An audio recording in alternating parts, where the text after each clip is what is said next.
All right, as we get started here, welcome. Just a couple reminders right off the bat.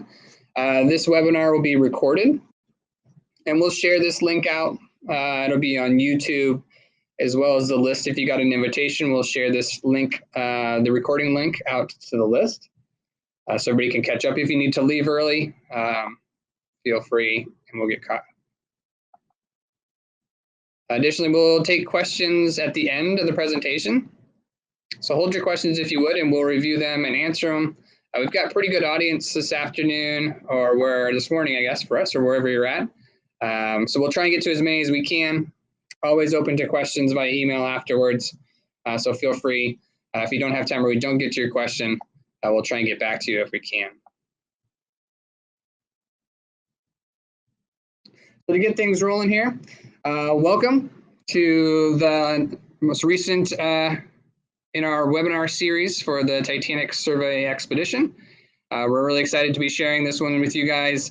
A little recap of our 2021 expedition and launch of the 2022 expedition this summer. I'm Kyle Bingham, the expedition manager here at OceanGate. I'll share my photo and slide here in just a moment, but to lead things off, I'm joined with Stockton Rush, CEO of OceanGate and the expedition leader. Good morning, everybody. We'll quickly go over the agenda, just a few things that we'll be chatting about. We're going to recap, like I mentioned, the 2021 expedition, talk a little bit about our upcoming expedition this summer, a little bit about what we've been doing with the Titanic Experience Tour, which we've had underway since the conclusion of our expedition. I'll be continuing that after the holidays. And we'll talk a little bit about our Discord community launch and a social way that everybody can be super interactive with our team, with the expedition. And we'll get to a little bit of that and the Q&A, like I mentioned at the end. So as a lot of you know, and maybe have seen, we concluded the 2021 expedition to the Titanic this last summer. It was an amazing expedition, great crew, amazing vessel, and we'll go a little bit through kind of just the journey that we had and the experience we went through. So the expedition to the Titanic starts in St. John's. We're actually, OceanGate is based in Everett, Washington, just north of Seattle. We've been around since 2009. We own and operate 3 different manned submersibles. Kind of the most innovative one we have is Titan, which is the one that we took to the Titanic. It's carbon fiber and titanium, which is very unique. And it's also 5-passenger, which offers a lot of opportunity for crew and researchers on board inside the submersible. Starting in Seattle area, we mobilized to St. John's in Canada. There was a lot of interesting pathways there and hurdles we had to overcome. COVID protocols were very strict, both for our team, for the joining experts and mission specialists, as well as for the ship. So there's a lot of diligence that we had to go through, and we put everybody through for testing and organization to make sure this expedition went off as safe as possible.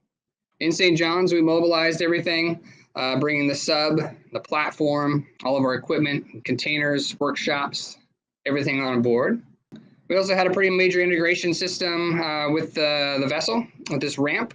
This is how we bring the submersible and the platform up on the deck of the ship and how we launch it back off to do its submersible operations.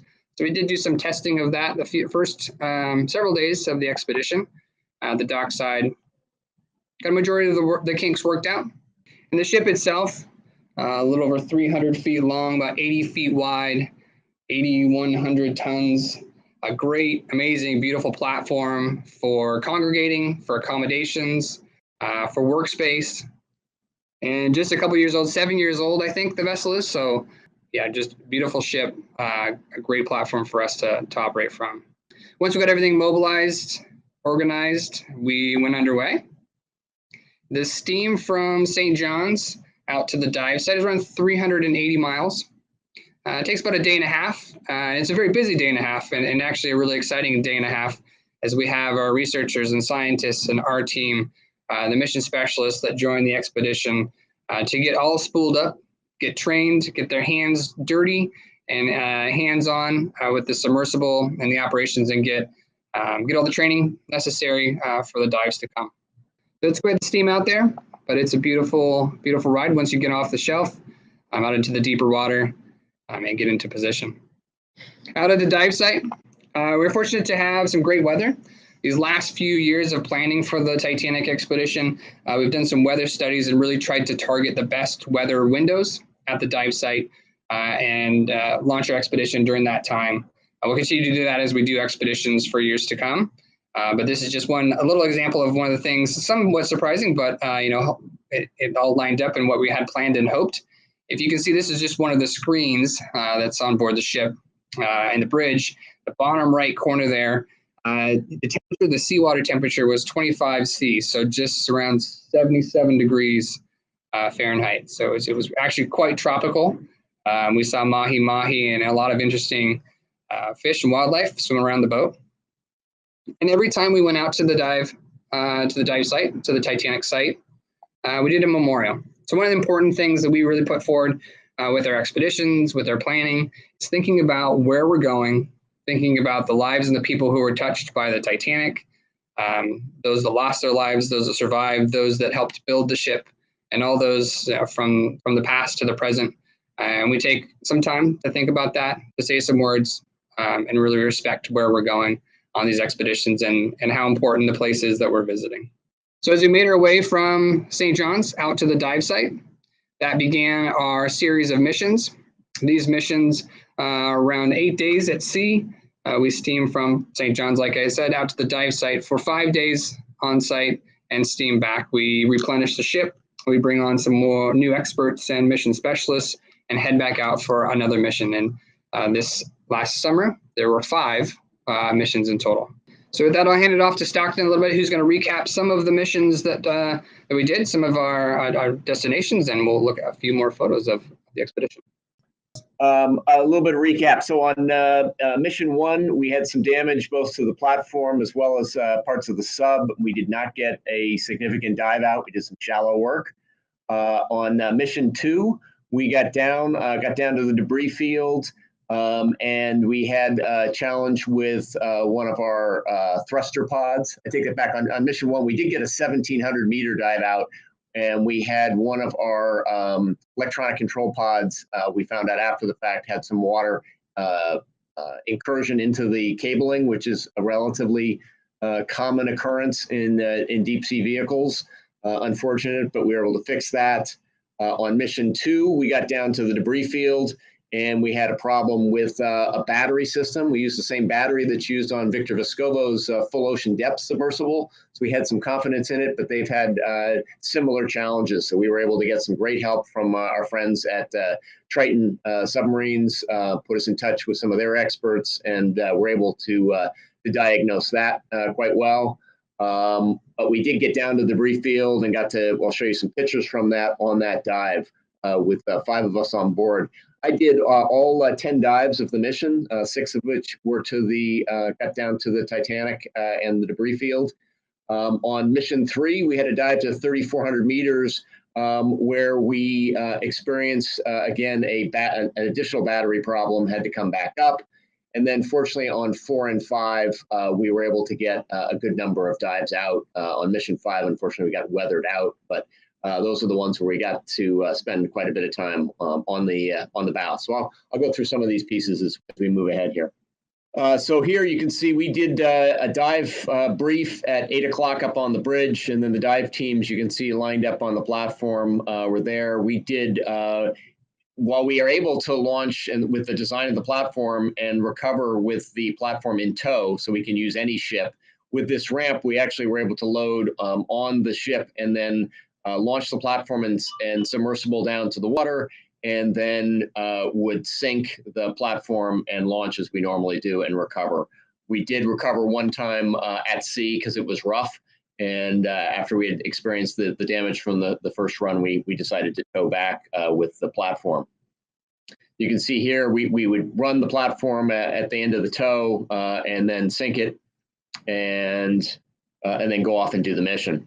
This was that first dive where we got down to the debris field and then had lost the battery, so we were unable to make forward progress. We were able to spin around quite nicely. You can see how busy the debris field is. Everything from wine bottles to chunks of cement and pottery and the like. So pretty amazing density of artifacts to look at. On a later dive, we saw this shiny object, which looked like a gold shiny object, but on further analysis, it's actually most likely a copper pot. But interesting that it doesn't oxidize like you would think. I was hopeful we found some gold, but no. But since we have no manipulators, wouldn't have done much for us anyway. So here we've got Renata and Steve reviewing some of the video. We have 3 external HD cameras, an external 4K camera, and we had a GoPro in the dome. And then many of the mission specialists had their own iPhones, and the images they were able to capture were often almost as good as what we were getting from any of the fixed cameras. So lots of video to review, and it was a big help for people to do that. Here we've got some of the briefings on the submersible. So when our different groups of mission specialists would come on board, one of the things we do is get them inside the sub, so get acclimated to what it's going to be like for the 10 hours inside. And that helps quite a bit. And then a lot of training on different items that they can work on, helping with charging or cleaning or painting, all kinds of different activities. Here's a shot of one of our onboard doctors. We always had an onboard doctor, and Dr. Angeris learning to weld. She'd always wanted to learn to weld. We welded together some of our drop weights that we drop sacrificial weights to get neutral and then to go up. And so she got an opportunity to experience that and learn a new skill.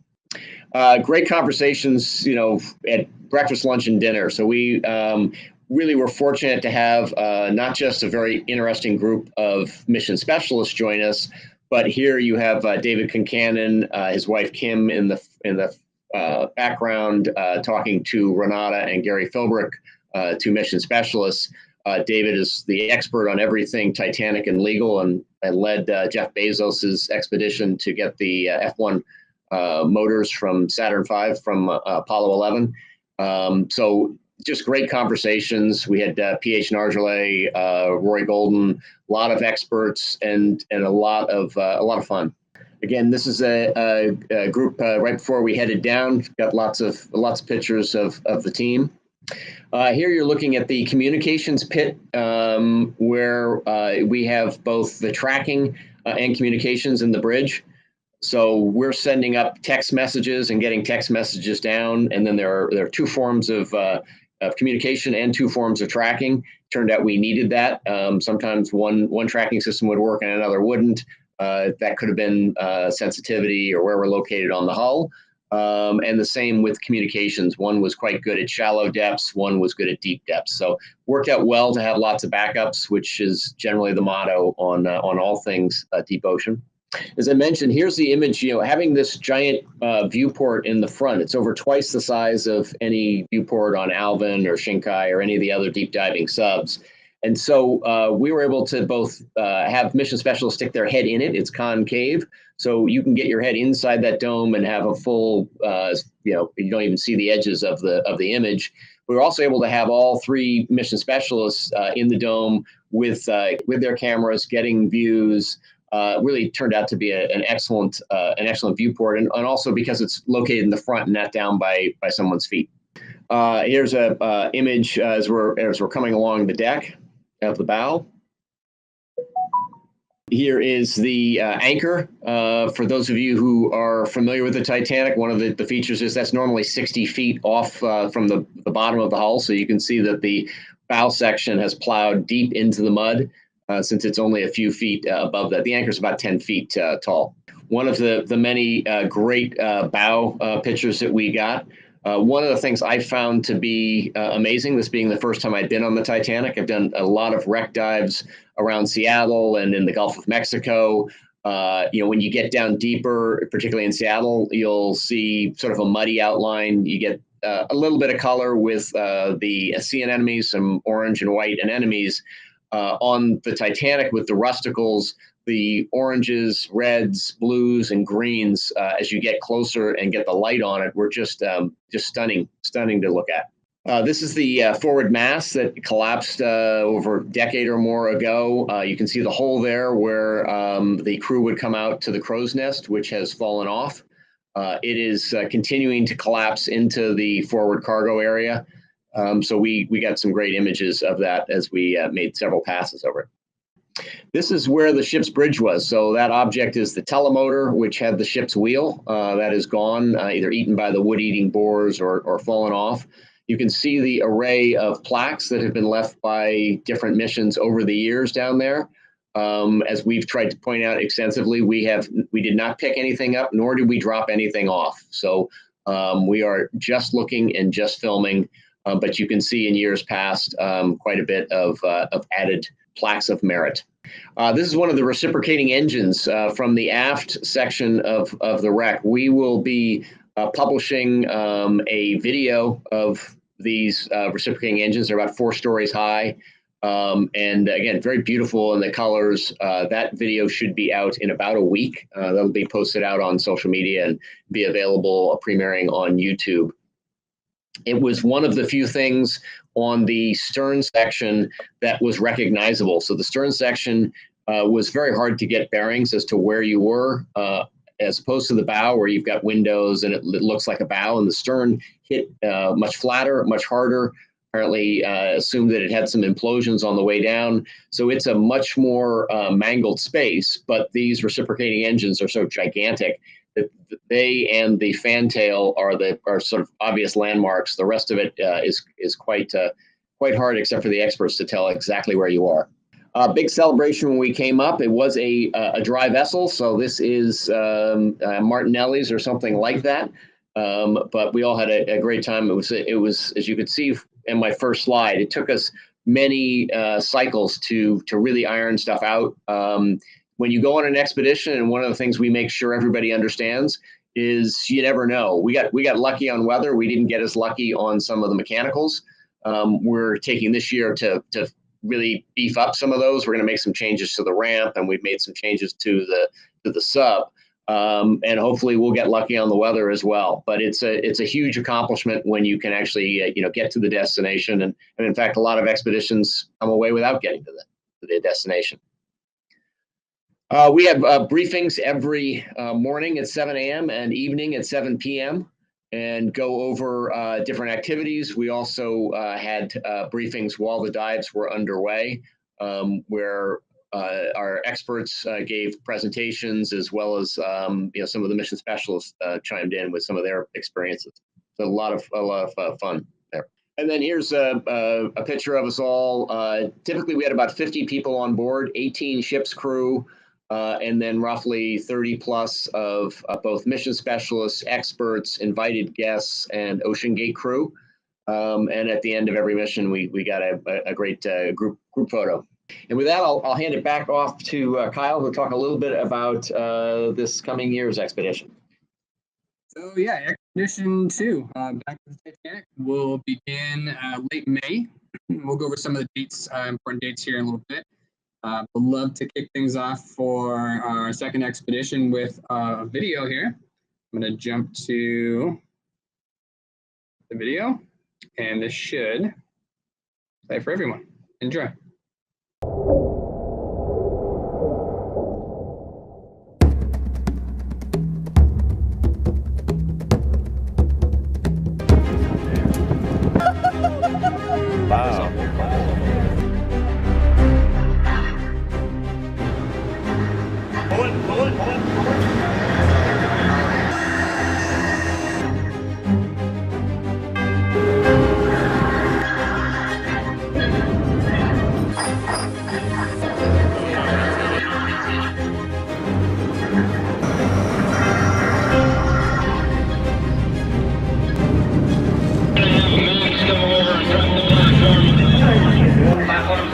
Concentrating on go. We are in position. Mission directors go. Roger that.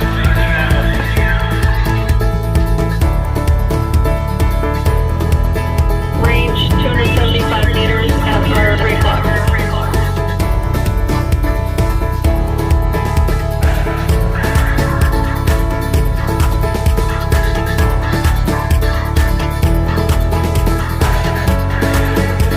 Seeing the reciprocating engines is a dream come true.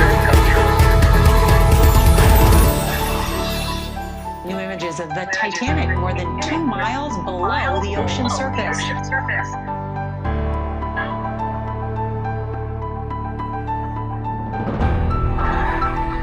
Images captured by the team at Ocean Gate Expeditions, led by CEO Stockton Rush. We're excited about doing it in a way that is safe and enjoyable and engage other people in that activity. If it wasn't for you guys, I wouldn't be here. Their goal is to document the Titanic with 4K video and state-of-the-art laser and sonar technology, creating a high-res 3D image of what remains of the ship. This will no doubt be the best experience of my entire life.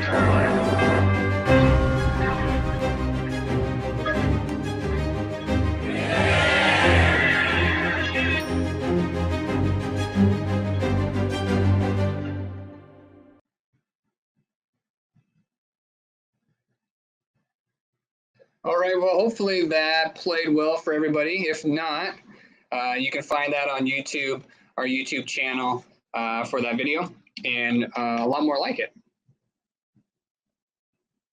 So as we mentioned, Expedition 2 heading back out the end of May through close to the second week of July.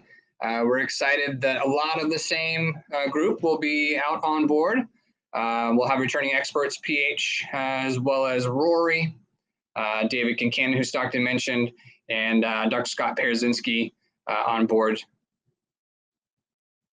And in addition to that, a returning scientific and medical team, joined by Dr. Steve Ross and Bridget Buxton, as well as our medical advisors on board, Dr. Ann Jarris and Dr. Mark Burdick. As we head back out for this next year's expedition, big objectives of ours is to continue to capture the highest resolution and highest definition photos and video we can of the wreck, to document its current condition, even comparing videos and photos to last year and future years to look at the degradation of the wreck and see how things change. One of the things I mentioned is that the viewport being so large allows us to have a camera in there and not meaningfully obstruct everyone else's view. And as opposed to general, some of the research subs that are out there, those typically have the viewports down low. And if you look at the images, often have manipulators or other hardware in the view, because that's what they need to do, is pick things up. In our case, we're not picking anything up. So when we put a camera in the viewport, we get an unobstructed view, and we don't necessarily have to rely on the external camera, which means that this year we're going to be able to go out and take the latest 8K cameras, mount them in the dome, and also we're going to be adding extra lights. Hopefully, we will upgrade the remotely operated vehicle that was on the ship, so that it'll have the depth capability. That'll give us another lighting platform, another imaging platform. So it's going to be a much heavier emphasis on the media side and the biology than merely the execution side that we went through this last year. Absolutely, and here's just another example of that viewport with the cameras and cell phones and plenty of opportunity and room for people to look, both from the archaeological side and as Dr. mentioned, the biological side. PH Norgelet, who's got more experience going to the Titanic, certainly than almost, I think, anyone. Many different expeditions with the Nautile and with RMS Titanic and the Russian Mir subs, you name it. He has a potential target near the Titanic, and hopefully once we've done a few dives on the Titanic, if we have a spare dive or two, which we would expect this coming year, our goal is to go find out what that sonar target is. Could be very exciting.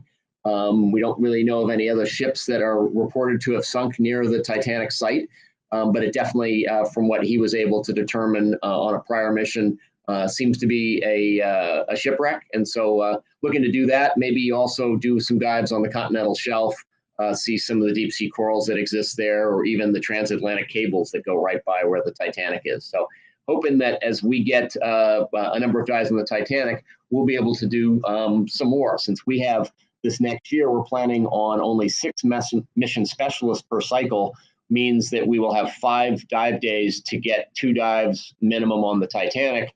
That would leave 3 other potentials for weather, maintenance, or to do something completely different. That rolls into just a little bit of our mission schedule here. These dates are subject to change a little bit depending on weather and a few other factors, they shouldn't much. But as you can see, another 5 missions scheduled out for this summer. As Dr. mentioned, we will have around 30 mission specialists join. The first couple of missions are filled. We have some additional space still left for mission specialists to join in the last few missions. So if you're interested, now is the time just to think seriously about joining, or if you know others who may be interested in joining us on board and seeing the wreck for themselves. So a little bit to recap kind of where we've been since the wreck, or I'm sorry, since the expedition, since we've been to the wreck and to where we are now. As a lot of you know, one of our major objectives is to share with the world, with the public, what we've done, what we've been up to, the footage, the video, everything that we document, as well as the sub itself. And we headed out on a Titanic experience tour beginning in October, visited some cities and met some great people, and were able to do some presentations and some events. People could get in the sub, see some exclusive footage inside the sub, and get a real feel for what it's like to dive to the Titanic. So this tour started with the sub at the University of Rhode Island.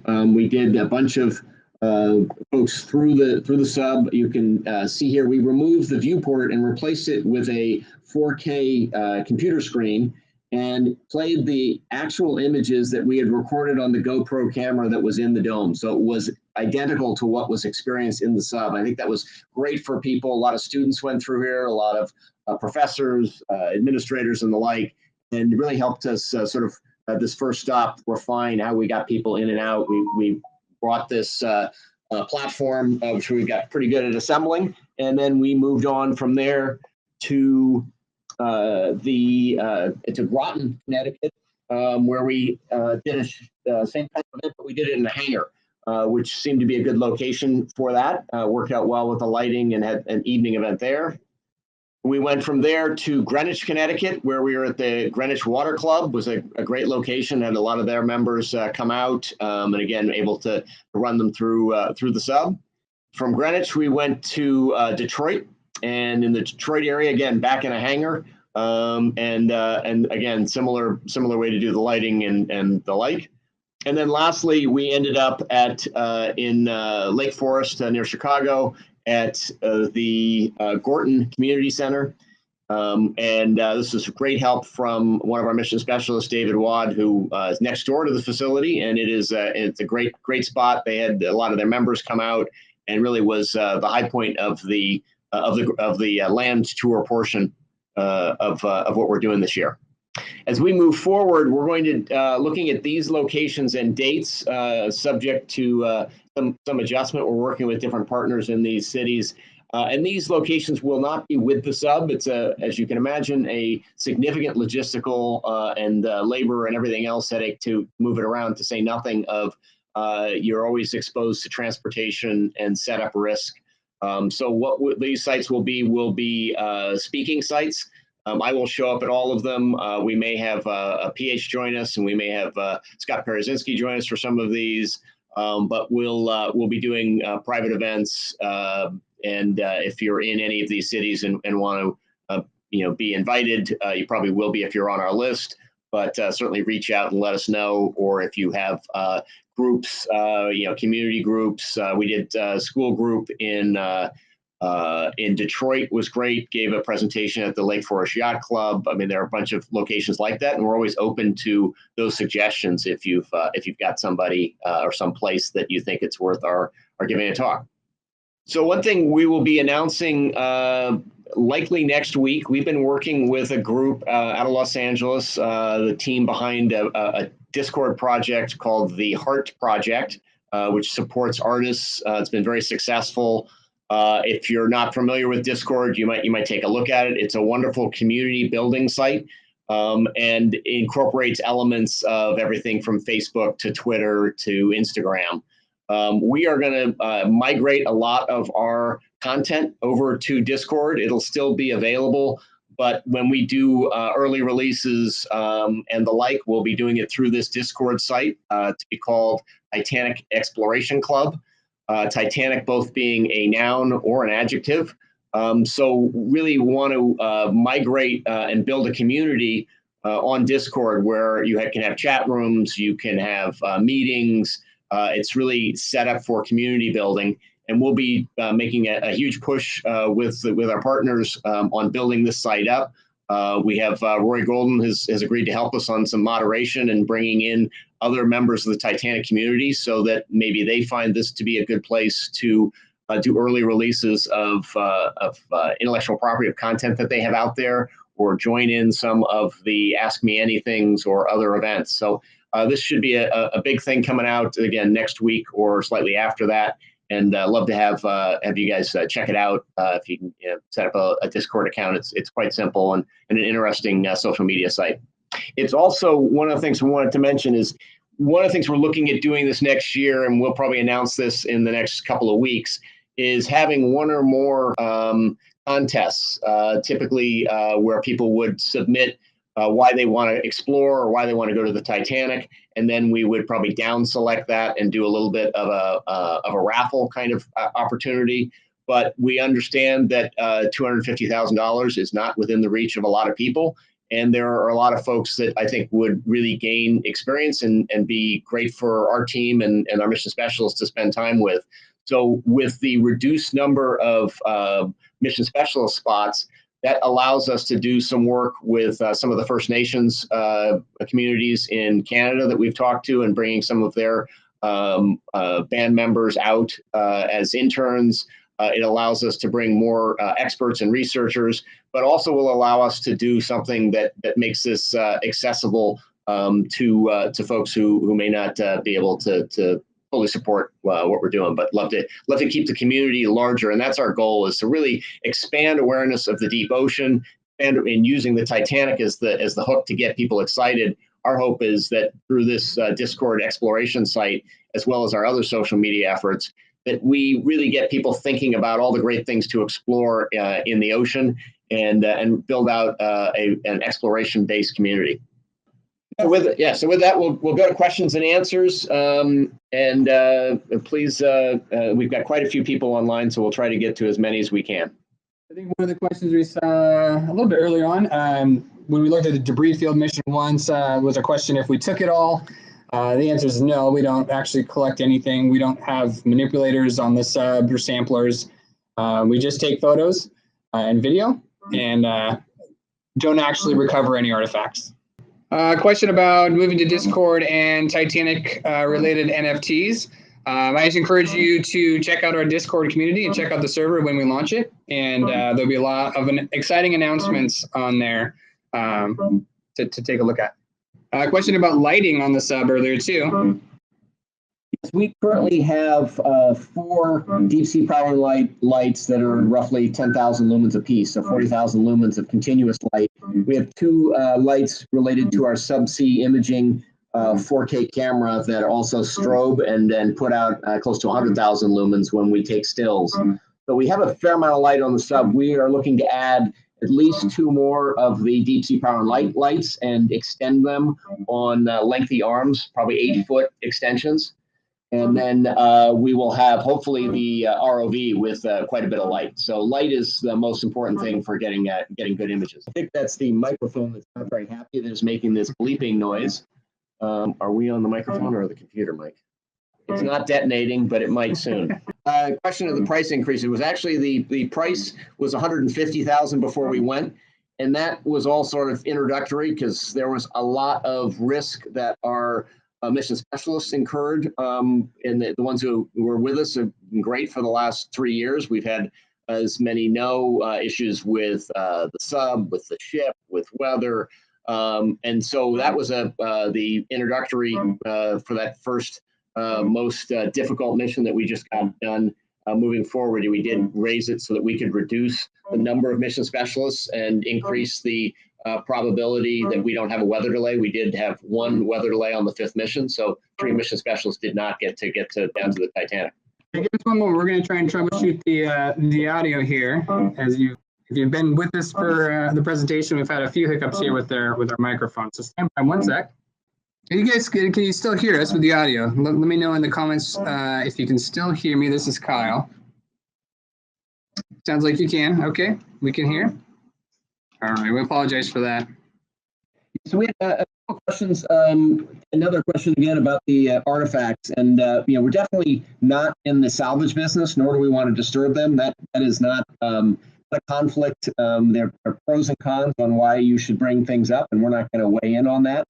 But our goal is to document the wreck, and so we did. Most of what we did this last year was with visual. We had some sonar images. We had some challenges with one of our sonar systems. We did not have a inertial guidance system, so we weren't able to use our laser. So this next year, we'll be able to do laser as well as sonar. But we were able to develop, with the help of Dr. Bridget Buxton and Morgan Green, a GIS overlay with prior data and current data. So we'll continue to add to that GIS map of the site, which should be useful for many folks who want to research it, include past and current data geo-referenced, and will be very useful. Question there about a non-scientific related person joining us to the Titanic.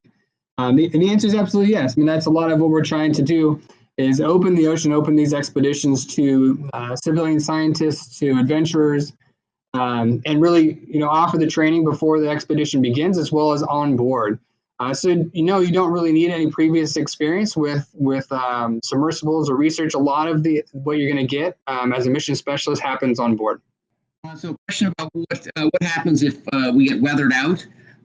We have on a weather delay, we give a 50% credit for for following mission, or if you can make it to, if we have space and you can make it later in that same season, you can join us. So I don't know if we'll have availability. We've done weather simulations. What we have found is you do get hurricanes that can come up early or late. And you will get periods where you can't dive. In the last 3 years that we've done this running analysis, including when we were out there never was a period of more than 3 or 4 days that it was undivable. So one of the reasons we reduced it down to two cycles is we're out there for 5 days. That gives us a very high probability that we will not be weathered out, and we can get at least 2 dives off for the mission specialists. Hopefully, we have some of the weather like we had this last summer, and we could get 5 dives and be able to do quite a bit of diving. That's another question about contests that Stockton mentioned, as well as there was a question earlier about NFTs. Check out the Discord. The Discord server, when we launch it, we'll announce it on our social media channels here just shortly. I think a lot of your answers will be, or your questions, sorry, will be answered in the Discord server. So some of those things you may have seen floating around there, maybe in invites. I just encourage you to join the Discord community with us, and you'll learn a lot more there. Certainly looking at that NFT opportunity, but it's a lot of work to be done there. Really, the first mission is to try to create a site where we can all get together and talk about the Titanic and exploration, have content experts, people who are interested. So we're really going to focus on that at the outset. Had another question on the contests.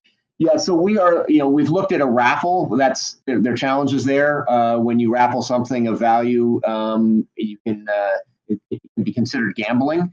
We would typically, what we're thinking of might be a 15 to 30 second video clip where people could submit why they want to go to the Titanic, because it's also important for us. We don't want to just take a random person who applied. It's important that the team work together. And so a video clip or a couple 100-word essay would probably be what we'd want people to submit. And then we could, pick the top 10 or 20 or 30 and then randomly select out of that group. But we're working on the specifics of that. And again, that'll all get identified on the Discord site for people to participate. Question about sending ROVs into the wreck. We are looking at and working with 2 universities on some student projects to make a very small disposable ROV. For those who know the Blue Robotics or Open ROV, there are ways to depth harden those. So those are the kind of projects we're looking at. We would like to send ROVs in. It won't be happening this next year, but certainly looking at that in the future, and we'd like to have that capability for other wrecks as well.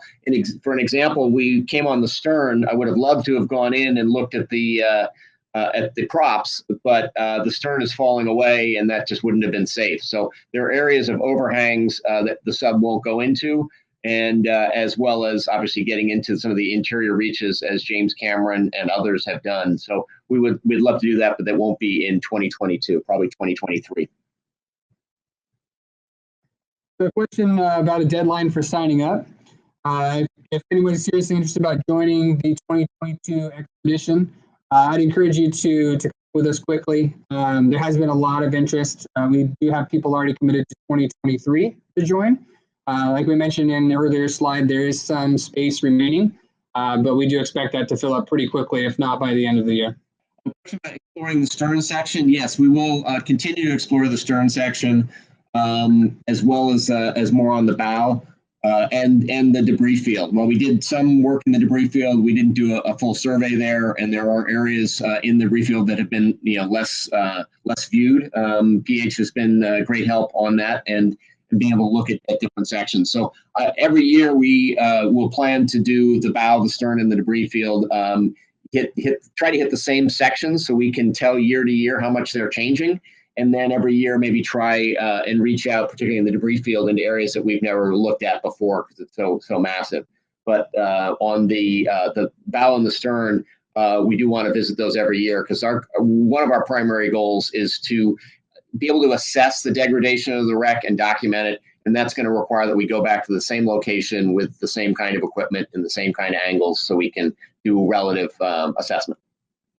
Question about the unidentified wreck, whether it will become its own expedition. And the answer is, we'll tell you once we identify it.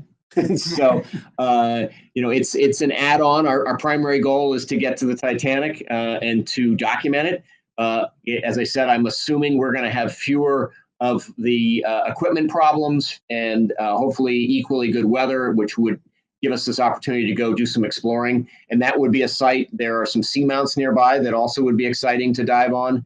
And so we'll inch out beyond the Titanic once we fulfill our objectives with being able to document the site year to year. But we would hope to do not just the Titanic, but we've looked at the potential of heading out to the Azores to do the Mid-Continent Ridge, as well as a number of shipwrecks from hundreds of years ago. That would be a great add-on project that we're looking at, but I don't think it's going to happen for 2022. Question about communication, mainland communication aboard the ship. Yeah, we do have satellite on board the ship. The bandwidth can be a little bit limited at times, but it is important for us to maintain communication with mainland. So there is availability if communication is important for those that join to stay connected. We can do that with satellite. And we had one of our sponsors was a Marsat. Marsat provided us with some satellite capacity, and we're hoping that they will do that and maybe expand the bandwidth. It ranged from good enough to do an iChat video at times. And right after dinner, when everybody seemed to get online, it dropped right back down. So it's one pipe into the ship. I advise people if they wanted to get a good connection, do it at 11 o'clock or midnight, and you got a little bit better bandwidth.